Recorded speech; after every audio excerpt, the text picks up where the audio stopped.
అయితే ఇంకొక క్వశ్చన్ ఏంటి నాది అనంటే, గీతకు సంబంధించే కృష్ణుడు గీతలో చెప్పిన ఒక మాట, కర్మని చేయండి కానీ ఆ కర్మకు తగ్గ ఫలితాన్ని మాత్రం ఆశించకూడదు అని చెప్పి.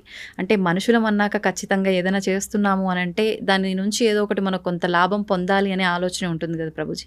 ఎందుకని అలా చెప్పారంటారు కృష్ణుడు? ఇప్పుడు మీకు ఒక చిన్న ప్రశ్న. ఉమ్, ఇప్పుడు మీకు ఇద్దరు డాటర్స్ కదా, అవును. వాళ్ళ బర్త్డేస్కి ఫ్రెండ్స్, ఫ్యామిలీ, అమ్మమ్మ, తాతయ్యలు వాళ్ళు వీళ్ళు వచ్చారనుకోండి. ఉమ్, ఒక్కొక్కళ్ళు వచ్చిన వాళ్ళు 2000, 5000 అన్నీ ఇస్తూ ఉన్నారనమాట వారికి.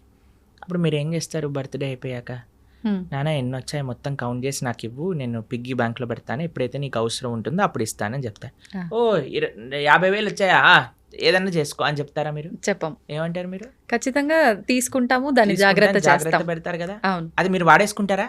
వాడం. వాళ్ళకి ఎప్పుడైతే అవసరం ఉంటుందో అప్పుడు ఉంటుందో ఇస్తారా? అప్పుడు. అదే భగవానుడు చెప్పింది. అయ్యా కర్మ చెయ్యి, ఫలాన్ని అపేక్షించకు, ఫలాన్ని నేను దాచిపెడతాను, నీకు ఎప్పుడు కరెక్ట్ అప్పుడు నేను ఇస్తాను, నీ చేతుల్లో ఉంటే నువ్వు పాడు చేసుకుంటావు బాబు. ఇప్పుడు మీకెలా మీ పిల్లలు భగవంతుడికి మనందరం పిల్లలమే కదండి. అవును, అవును. ఆ ప్రేమతో భగవానుడు చెప్పిన